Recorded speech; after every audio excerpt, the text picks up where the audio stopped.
Bismillahirrahmanirrahim. Ma qalla amalun baraza min qalbin zahidin wala kathura amalun baraza min qalbin raghibin.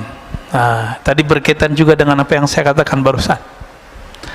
Amal itu bagus karena banyak kuantitas atau bagus karena kualitas? Sepakat? Karena kualitas. Sepakat ya? Baik. Apa kata beliau? Ma qalla amalun, tidaklah satu amal Allah nilai sedikit. Baraza min qalbi zahidin, jika amal itu tumbuh dari kolbu yang zahid, kolbu yang zuhud. Ciri-ciri kolbu yang zuhud, ketika dia takbir dia merasakan kebesaran Allah, dia nggak ingat dunia lagi, sampai ruku, sampai sujud, sampai assalamualaikum. Ini udah nggak khusyuk, orang lagi ngaji, sholat syuruk. Kira-kira gimana tuh Pak hasilnya? Ya, nggak jelas hasilnya. Kalau ada ustadznya agak tersinggungan, bisa marah-marah dia Pak ngelihat ada orang lagi sholat syuruk. Kecuali ustadznya bisa husnuzon, ya nggak ada masalah. Wala kathura amalun baraza min qalbin raghibin, sebaliknya satu amalan tidaklah disebut banyak jika muncul dari kolbu yang raghib, yang cinta kepada dunia. Ini saya ganti bahasanya sedikit. Ma qalla amalun baraza min qalbin arifin, tidaklah sedikit amalan jika bersumber dari kolbu yang arif, yang kenal kepada Allah.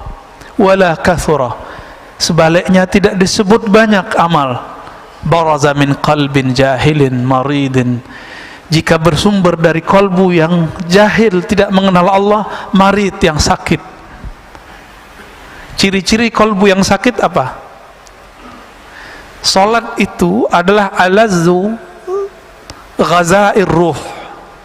Salat itu adalah amalan paling lezat bagi ruh. Kalau salat Bapak sudah nggak nikmat, berarti kolbunya berpenyakit. Gimana? Punya penyakit nggak kolbu kita? Ada? Pasti banyak Pak. Saya juga punya penyakit kolbu saya. Karena kolbu kita berpenyakit, nggak bisa menikmati.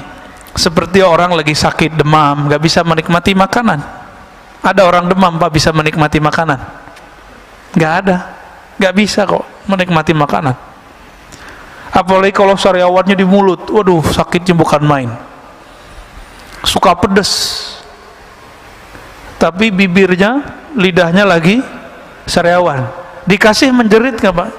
Nah inilah yang terjadi pada orang-orang. Kenapa ada orang-orang yang tertentu dikasih zikrullah malah dia menjerit, malah dia lari, malah dia muntahkan, ya. Bahkan beberapa ngejek, makanan apa nih?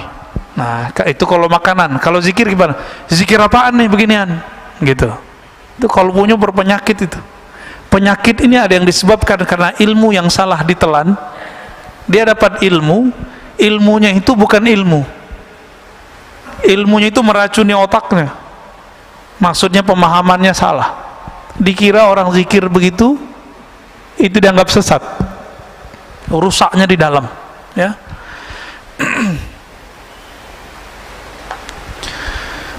Itulah sebabnya ada sebuah hadis dalam Ibnu Majah, satu bab ilmu lebih afdal daripada 100 rakaat ahli ibadah.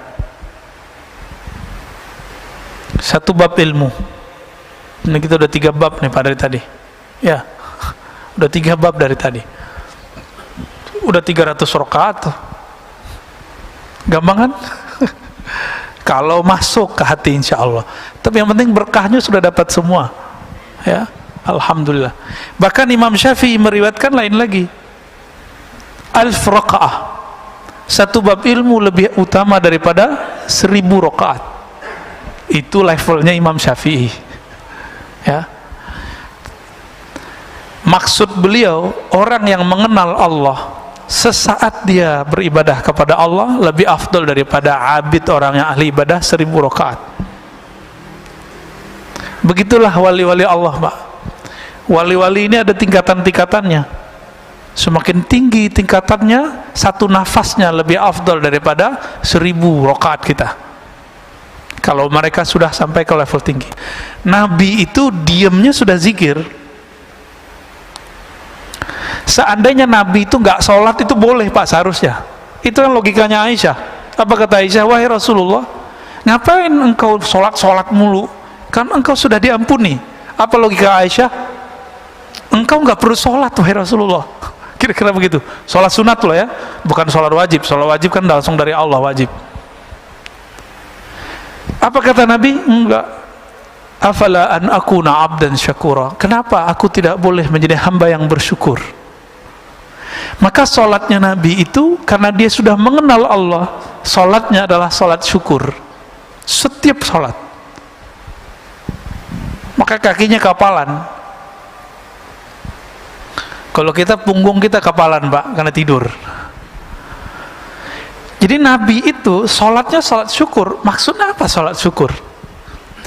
Beliau itu merasa sangat berterima kasih kepada Allah, mengemban nur yang Allah pilihkan kepadanya. Sebagai tanda syukur, maka beliau sholat setiap hari, setiap malam. Bahkan beliau sholatnya pun dalam keadaan diam. Jadi Nabi ini sholatnya ada yang sholat fisik, ada yang sholat diam.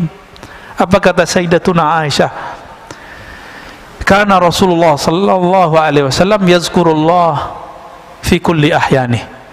Rasulullah atau ala kulli ahyani selalu mengingat Allah setiap nafas, setiap detik, setiap saat. Jadi setiap nafasnya itu zikrullah. Kita udah dalam sholat gak ingat Allah. Ini beda sholat kita sama Rasulullah sallallahu alaihi wasallam.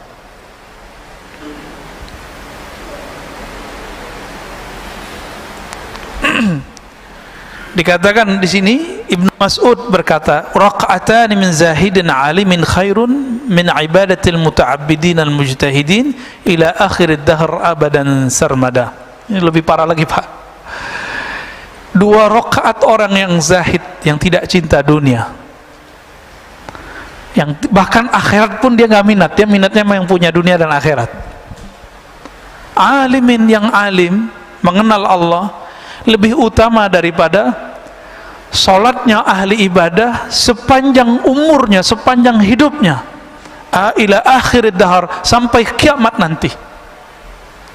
2 rakaat doang. Loh, kok bisa begitu? Kalau ahli ibadah dia sholat, dia ibadah karena ingin sesuatu yang dia dapat. Sedangkan orang yang mengenal Allah ini, dia menyembah Allah karena Allah pantas disembah. Bapak puji saya 1000 kali, tapi karena pengen dapat sesuatu dari saya. Tapi ada di antara bapak ini berteman dengan saya cuma sebentar, tapi bertemannya benar-benar ingin jadi teman. Saya milih yang kedua apa yang pertama, Pak? Kalau bapak dikasih pilihan nih, pertama apa yang kedua? Muji kita, Masya Allah, tapi dia pengen sesuatu dari kita, ya, pujian matre. Hamba-hamba yang muta'abbidin ini, ahli ibadah ini, dia pengen sesuatu. Inilah yang terjadi pada orang-orang yang puasa karena pengen sesuatu, zikir karena pengen sesuatu,